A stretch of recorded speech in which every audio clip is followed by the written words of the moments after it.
Welcome back, dear viewers, to the world of myths and legends. In this series, we've journeyed far and wide, uncovering the secrets of fantastical creatures from every corner of human imagination. From the icy peaks of the Himalayas to the heart of the Amazon rainforest, we've encountered creatures both wondrous and terrifying. Today, we embark on a new expedition, a quest to uncover the secrets of 5 extraordinary beings, each beginning with the letter D. Our journey will take us across continents and through centuries, exploring the rich tapestry of folklore and mythology that surrounds these enigmatic creatures. Prepare to encounter fire-breathing behemoths, mischievous spirits bound to ancient pacts, and spectral horsemen carrying omens of doom. We will delve into their origins, their powers, and the cultural significance they hold within the societies that gave birth to their legends. So join me once more as we delve into the fascinating world of mythological bestiary and uncover the secrets of these D creatures. If you haven't already, do take a moment to subscribe to our channel and click the notification bell to stay updated on our latest discoveries. And if you enjoy this video, please consider sharing it with fellow enthusiasts of the mythical and the arcane.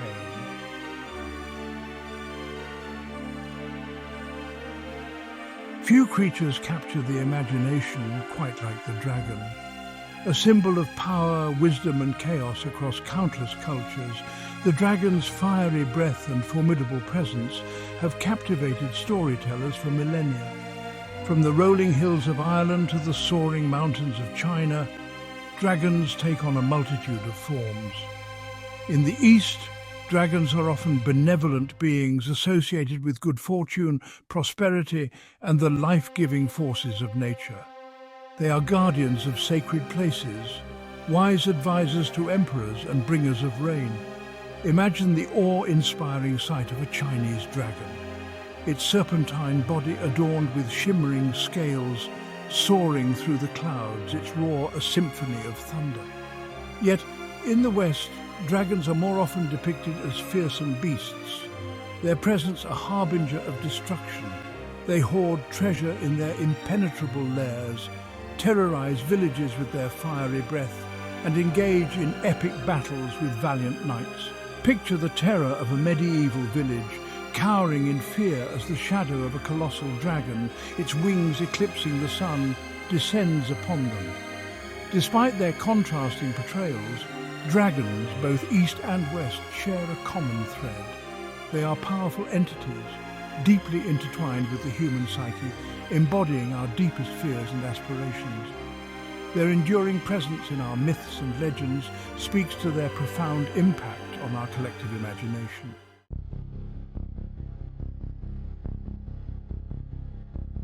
Our journey through the world of D creatures takes us now to the scorching deserts of the Middle East, where we encounter the Djinn, powerful spirits woven into the fabric of Arabian mythology.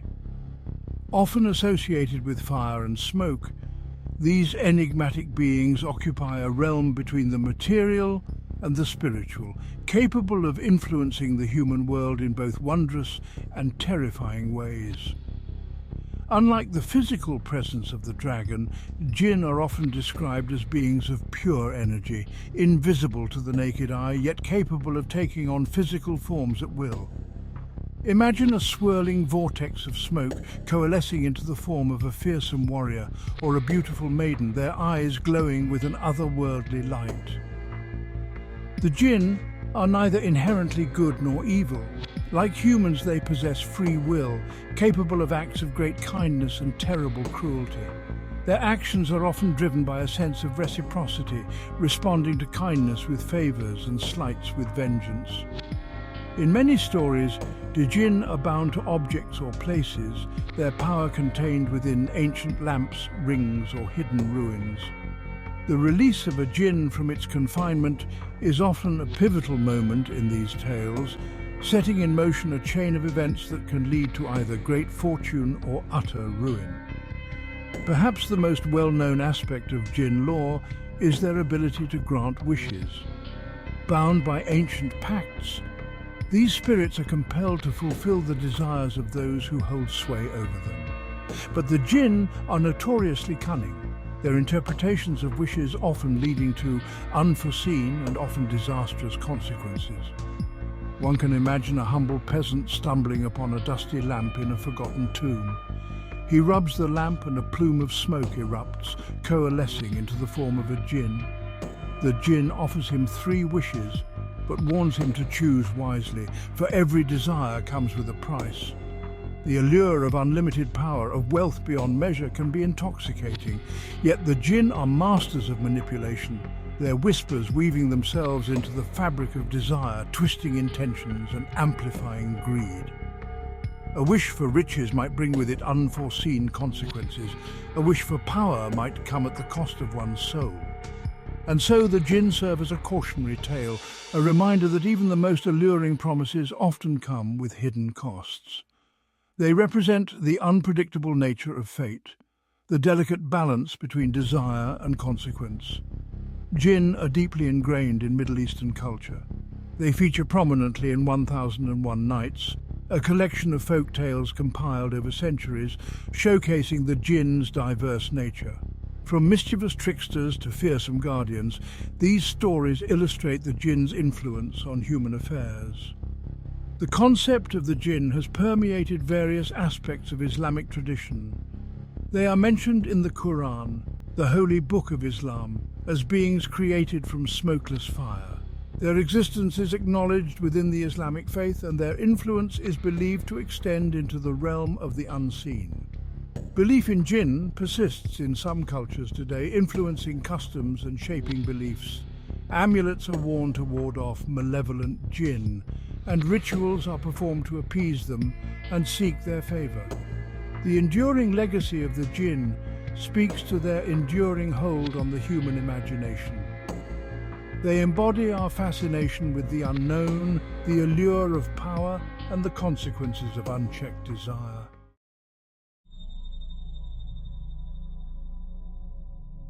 From the rolling, mist-shrouded hills of Ireland emerges a figure as captivating as it is chilling. The Dullahan, a spectral entity whose very name evokes fear and dread in those who whisper it. Unlike the corporeal beings we've explored thus far, the Dullahan presents a uniquely unsettling spectacle. This is a creature forever severed. A headless horseman who carries his own grinning, ghastly head tucked beneath his arm. The head itself, said to be perpetually caught in a grotesque parody of mirth, is described as having a face that can shift and contort with unnerving fluidity. Some tales describe the Dullahan's eyes as burning like malevolent embers, casting an unsettling light across the darkened countryside. This unsettling glow, it is believed, allows the Dullahan to see with unnatural clarity even in the deepest, blackest night. And what does the Dullahan seek in its nocturnal wanderings? It is said to be a harbinger of death, its appearance a dreadful omen, a spectral herald come to collect the souls of the unwary. The Dullahan is often depicted as riding a massive black steed, its hooves pounding like thunder across the Irish landscape. The sound of this spectral steed, some say, is often the only warning the living receive before the Dullahan arrives at its destination. This spectral steed, much like its rider, is said to be shrouded in an aura of fear and decay. From its nostrils it expels plumes of black smoke, and its eyes, like its master's, burn with an eerie, otherworldly light. But the Dullahan's most terrifying aspect is perhaps its voice. A voice described as a rasping whisper, like dry leaves scraping against bone, it is said to be capable of paralyzing a person with fear. And what words does this chilling voice utter? It is said that the Dullahan calls out the names of those about to die. A single name whispered into the night, a chilling premonition of impending doom. Despite its fearsome reputation, the Dullahan is not all-powerful. Legend holds that this creature of darkness has a particular aversion to gold. Even the smallest trinket of this precious metal, it is believed, is enough to ward off the Dullahan's approach. Another vulnerability, whispered amongst those brave enough to speak of such things, is the Dullahan's fear of running water. It is said that the creature cannot cross a flowing stream, its power waning at the edge of even the smallest brook. These tales of vulnerability offer a glimmer of hope, a reminder that even the most fearsome creatures have their weaknesses. And so, in the face of this spectral horseman, the people of Ireland have learned to find ways to resist, to protect themselves from the Dullahan's chilling embrace. But the legend of the Dullahan serves as a potent reminder of the delicate balance between the mortal world and the realm of the supernatural, a chilling testament to the enduring power of fear itself.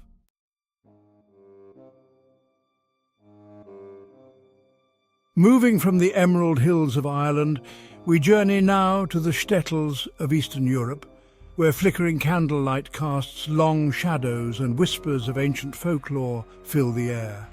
Here, amidst the bustle of daily life and the solemnity of religious tradition, dwells the Dybbuk, a restless spirit with an unsettling tale to tell.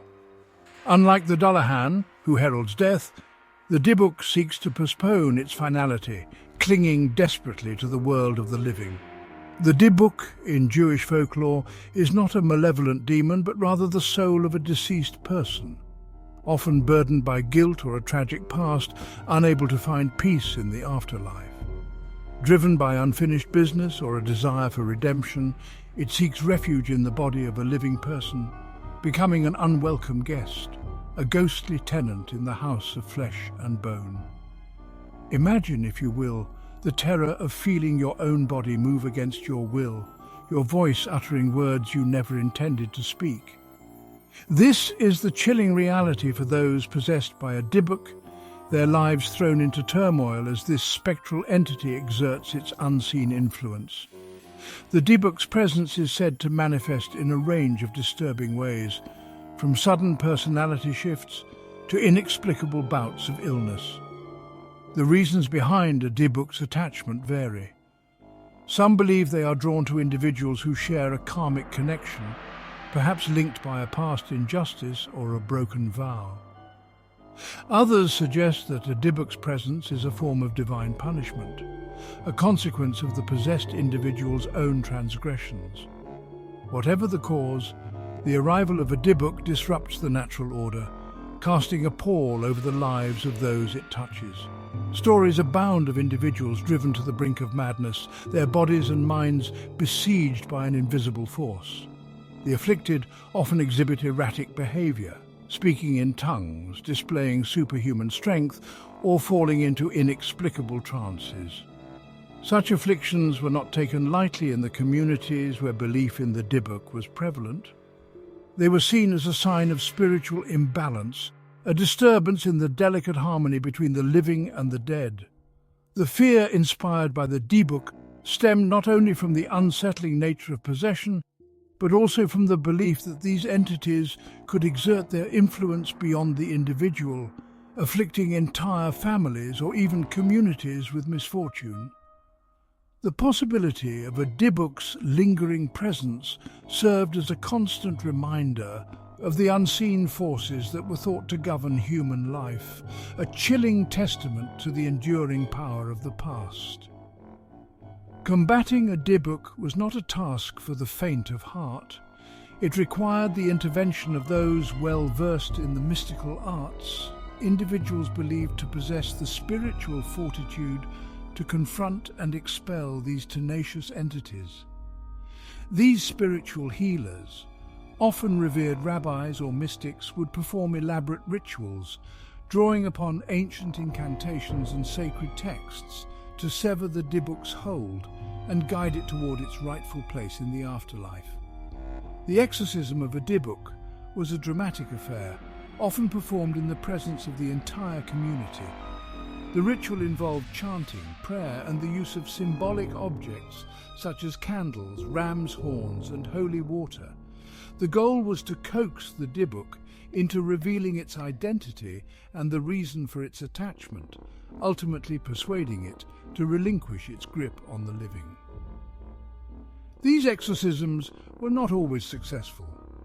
Legend has it that some Dybbuks, particularly those driven by powerful emotions like revenge or despair, proved incredibly resistant to expulsion, their grip on the possessed individual tightening with each passing day. The struggle between the exorcist and the Dybbuk was often seen as a microcosm of the eternal battle between good and evil, a stark reminder of the fragility of the veil separating the living from the dead.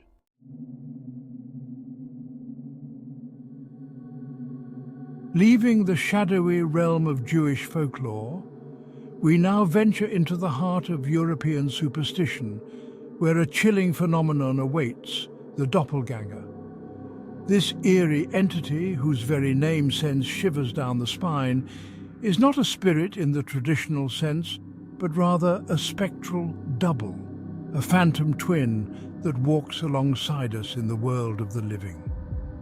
The concept of the doppelganger has haunted the human imagination for centuries, appearing in various cultures and literary works as a harbinger of misfortune, a symbol of repressed desires, or a manifestation of the soul's darker impulses.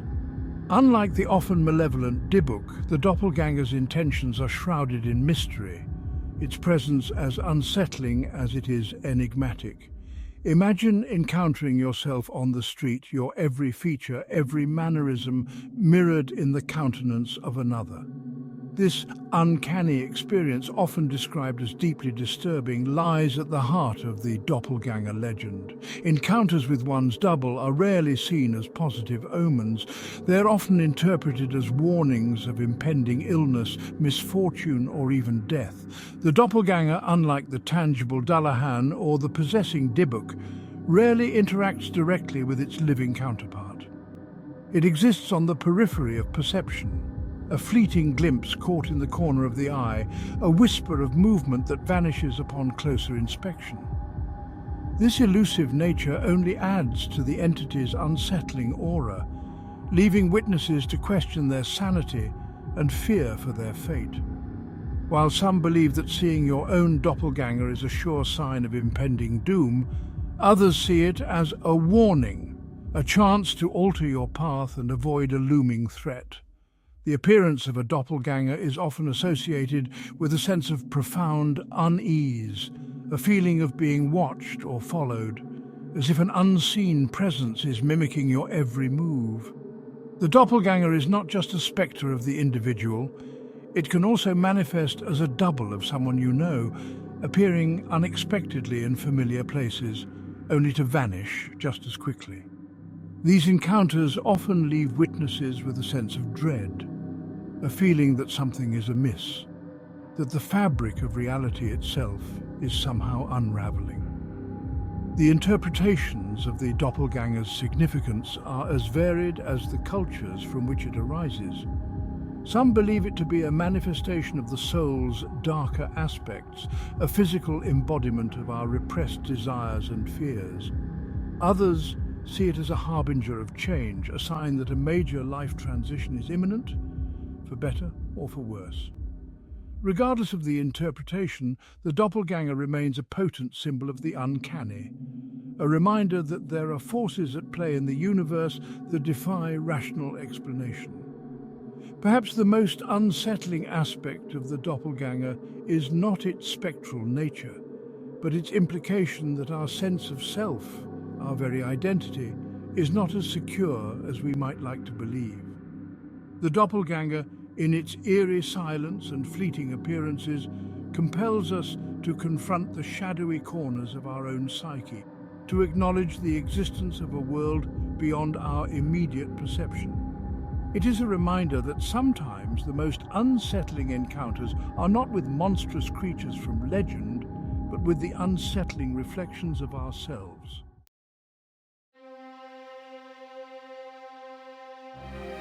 From the restless spirits of the departed to the unsettling spectres of our own making, the world of mythological creatures continues to fascinate and terrify in equal measure.